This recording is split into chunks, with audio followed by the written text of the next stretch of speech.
गज़ल पेश खिदमत है। हर सूरत में आज से बेहतर होना है, हर सूरत में आज से बेहतर होना है, हमको कल का रोशन मंज़र होना है। ख़ारिज की तो फ़िक्र नहीं है इस दिल को, ख़ारिज की तो फ़िक्र नहीं है इस दिल को, बातिन में एक ज़िंदा पैकर होना है।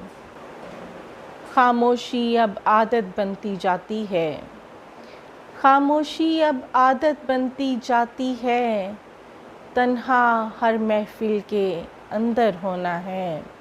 कितनी सुख में हूँ मैं इस खुशफ़िक्री में, कितनी सुख में हूँ मैं इस खुशफ़िक्री में, जो होना है मुझसे बाहिर होना है।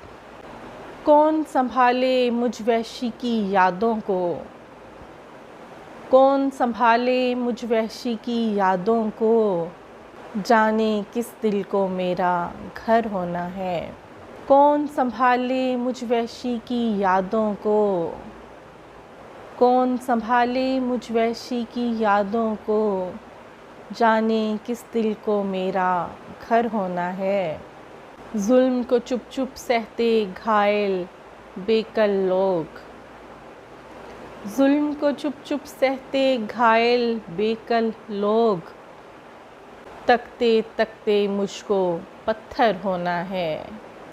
ज़ुल्म को चुप चुप सहते घायल बेकल लोग, तकते तकते मुझको पत्थर होना है। उठकर आना है जब उसकी सोहबत से,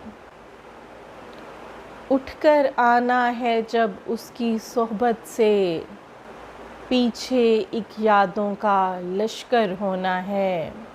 राबिया जीने के दिन को शब करने का, राबिया जीने के दिन को शब करने का, मुझसे तो ये काम भी मर मर होना है। हर सूरत में आज से बेहतर होना है, हमको कल का रोशन मंज़र होना है।